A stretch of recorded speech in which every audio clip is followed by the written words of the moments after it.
ಸರ್ಗ ಸರಸ ಯಾಕ ಮಾರಿ ಸ್ವಲ್ಪ ತೋರಸ ಹೌದೇನ ಏ ಸಿರಿ ಸರ್ಗ ಸರಸ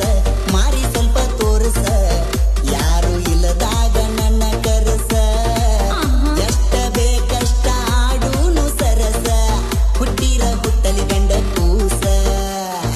ಏನೇನು ಮಾತಾಡಬ್ಯಾಡು ಬಾಯಿಗೆ ಬಂದಂಗ ಯಾಕ ಎಲ್ಲಾರ ಮುಂದ ಕರಿಬೇಡ ಸಂಶಯ ಬರುವಂಗ ಹೌದು ಮಾತೇತಿ ಹೊತ್ತೋಗಿದ್ದ ಗೊತ್ತಾಗದಂಗ ಹಂಗ ಒಳಗ್ ಹೋರಿ ಗುಣ ಇದ್ರು ಆಕಳ ಗುಣದಂಗ ಹಿಡದಿ ಬ್ಯಾರೆ ಗುಂಗ ಹಂಗೇನಿಲ್ಪ ಹಿಡದಿ ಬ್ಯಾರೆ ಗುಂಗ ಅದಕ್ಕ ಕರಿಯಾತಿ ಹಿಂಗ ಈಗ ಬ್ಯಾಡ